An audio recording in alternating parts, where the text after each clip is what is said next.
오늘은 또 우리 대치동 수학 귀염둥이들의 우상 네.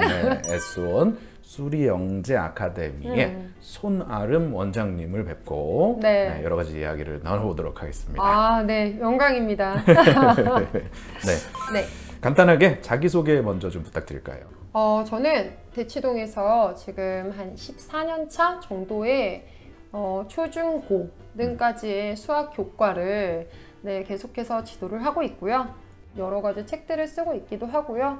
대치동 손대장이라는 유튜브를 통해서 여러 학부모님, 전국에 있는 학부모님들과 소통을 하고 있는 저는 아이들을 가르치는 강사가 저의 본캐입니다. 네. 대한민국 가장 핫존이라고 할 수 있는 대치동의 수학 네. 강사. 이게 나의 가장 중요한 아이덴티티다. 네, 맞습니다. 알겠습니다. 사교육계로, 그러니까 학원으로 이렇게 입성하시게 된 무슨 시점, 계기, 동기, 뭐 어떤 과정 이런 거 좀 여쭤봐도 될까요? 제가 선생님이라는 꿈을 꿔본 적이 단 한 번도 없어요. 그런 생각이 없이 이제 대학에 진학해서 열심히 이제 있다 보니 과외를 시작하게 되면서 재미가 붙은 거죠. 과외 가르치는 아이들 중에서 이게 좀 좋은 피드백이 들어와야 즐거워지잖아요. 그렇죠. 즐거운 피드백들이 많았던 것 같아요. 그래서 예를 들면은 선생님이 가르쳐 줄 때 우리 아이가 숙제하는 거를 좋아해요. 선생님이 가르쳐 주는 거는 쉽대요. 네. 그리고 귀에 잘 꽂힌대요. 왜 그럴까? 라고 생각을 했는데 제가 잘했던 사람이 아니라서 그런 아이들이 잘 이해가 되니까 네. 더 쉽게 가르쳐 주려고 애를 썼던 것 같아요. 네. 그리고 아이들의 성취도가 높아지고, 물론 다 그렇진 않았죠.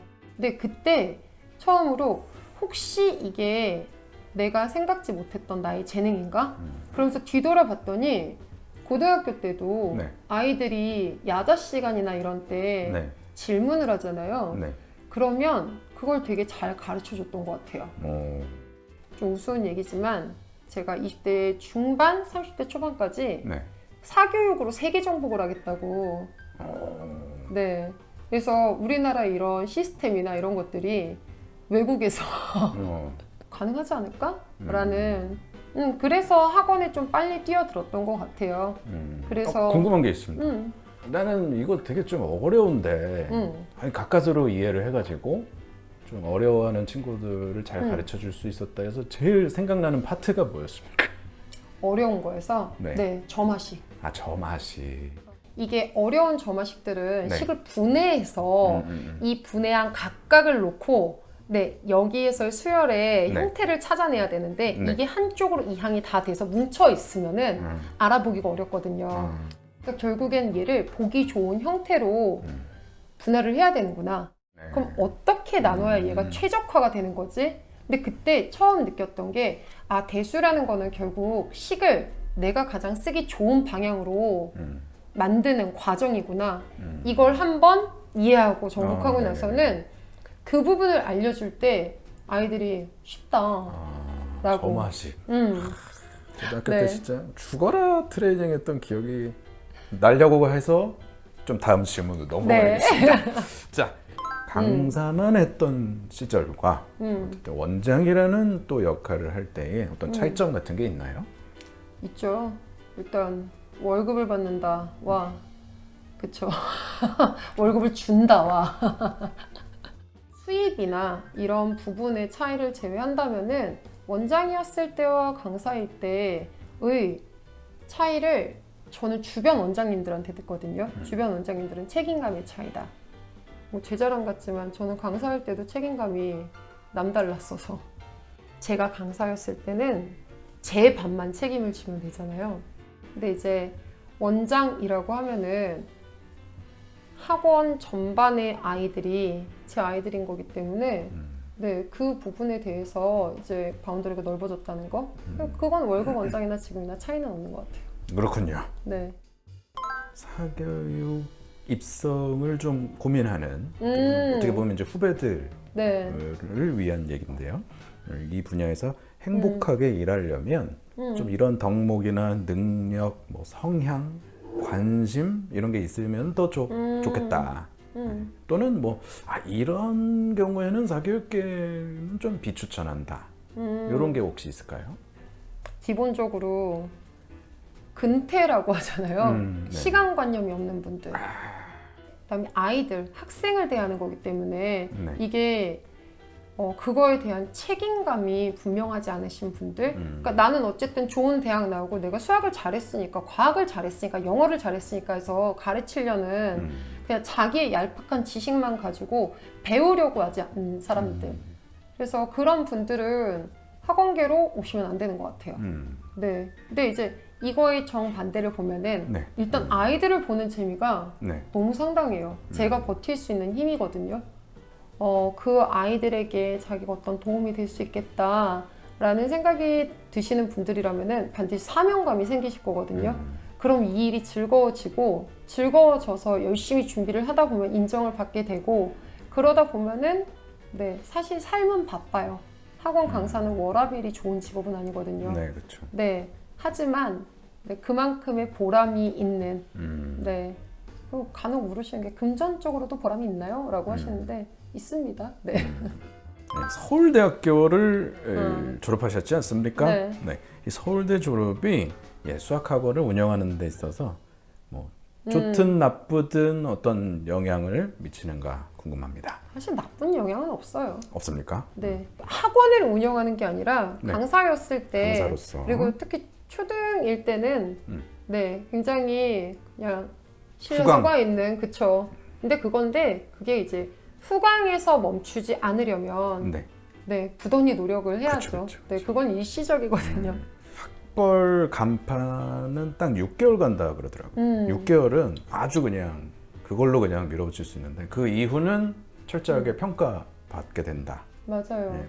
이게 학벌이나 이거에 본인의 노력이나 그 다음에 언변. 왜냐면은 학부모 상담이나 이런 걸 많이 해야 그쵸, 되잖아요. 그리고 가르칠 때 그런 스킬들, 딕션 좋아야 되고, 그 다음에 이거 커리 잘 짜야 되고 해가지고, 그리고 내 아이들 딱 장악하는 능력까지 이런 것들이 점차 갖춰져가지고 딱 붙기 시작하면은 그게 오래 가는 것 같아요. 와, 서울대 출신인데 이런 것까지 네. 관리까지 세심하게. 근데 이제 서울대고 제 아무리 뭐 유명 대학의 수학과를 나오고 한다 네. 하더라도 본인의 그런 부분이 뒷받침되지 않으면은 기대가 확 꺾이는 것 같아요. 그래서 학원을 운영하는 것에 대해서는 사실 별 의미가 없어요. 네, 근데 강사일 때는 사실 좋은 부분이 많았어요. 네. 알겠습니다. 이거 이제 수학적인 얘기들 여쭤볼 건데 네. 어떤 애들이 끝까지 롱런 하면서 수학을 잘한 저 이거는 진짜 대답 잘해드릴 수 있는 게 네. 학문으로서의 수학이 아니라 입시에서의 수학이 성공적으로 끝까지 흐름을 잘 타고 가는 아이들은 선행이 빠른 아이는 결코 아니었어요. 수업이 끝나면은 조용히 나가서 선생님 저 이 부분에서 그냥 이걸 모르겠는 데가 아니라 이런 방법으로 하면은 네. 혹시 좀 문제가 생기나요? 질문도 구체적이에요. 네, 그래서 본인이 이해 안 됐던 거 혹은 더 좋은 방법을 찾고 싶은 거 그런 것들을 해요. 그리고 많은 문제집을 푸는 게 아니라 정말 자기한테 주어진 그 몇 가지를 올곧게 그냥 소화하고자 네, 그런 친구들이 끝까지 잘 가는 것 같아요. 수학뿐만 아니라. 근데 수학이 특히 더 그랬던 것 같아요. 네, 선행을 많이 했다라는 거는 네. 절대 조건이 될 수 없었던 것 같아요. 그렇군요. 문과 소양이 더 탁월해 보이는 그런 친구들. 그러니까 한마디로 수감이나 수학 머리가 이렇게 팍팍팍 돌아가지는 않는 친구들이 그래도 수학을 정복하려면 뭐부터 시작해야 될까요? 그러니까 이게 문과적 소양이라고 얘기는 하지만 소장님 말씀대로 수학이 빠르지 않은 경우에는 그냥 입시 수학까지를 생각했을 때 가장 처음 해야 되는 거는 대부분은 연산을 먼저 네, 가볍게라도 네. 보통의 경우에는 차근차근 밟아주는 게 필요한데 요 과정이 생략이 되면은 더더욱 어려워지겠죠. 그렇죠. 그래서 그걸 조금 더 허들을 낮춰주는 작업이 저는 한 번에 심화까지 가거나 그런 거를 바라지 마시고 그렇죠. 천천히 가장 기본 문제에서부터 연산서를 보실 것을 강력히 추천드려요. 알겠습니다. 학교 공부, 자기주도 학습 이게 필요한 이유를 한번 부탁드리겠습니다. 학교 생활에 충실하고 공부 열심히 해야 되는 이유는 학생이기 때문인 거죠. 학생이 할 수 있는 일이라는 것이 사실 그렇게 많지는 않아요. 그래서 학교에서 공부만 하는 건 아니잖아요. 우리가 인맥 같은 거 넓힐 때 가장 기본은 학교에서 교우 관계에서부터 시작해서 여러 가지를 배우는 곳이잖아요. 그럼 저는 그 활동에 충실하고 공부를 하면서 욕심을 가지고 꿈을 가지게 되면서 그 꿈으로 돌진하고 이런 것들을 그때는 그렇게 제한 없이 해볼 수 있는 때인 것 같아요. 사실 성공하는 사람들의 여러 공통점 중에 하나는 자기가 세운 목표에 도달하기 위해서 그거에 몰입하고 집중하잖아요. 네. 근데 공부를 통해서 뭐 대학 입시를 그렇게 준비한다든지 이런 것들은 그런 하나의 경험이 되는 것 같아요. 그렇게 몰입해보고 집중해보고 네. 그리고 그런 것들을 했던 친구들이 사회에 나와서도 굉장히 건강한 사회의 일원으로 살아가더라고요. 그런 건강한 사람으로 자라나기 위해서는 결국에 그런 연습이 필요한데 학생 때는 결국 목표 가지고 공부 열심히 하고 친구들 잘 사귀고 이게 중요하지 않을까 합니다. 멋진 말씀입니다. 오늘 우리 손아름 원장님 인터뷰 진심으로 감사드립니다. 네, 감사드립니다. 네, 수고 많으셨습니다. 네, 감사합니다.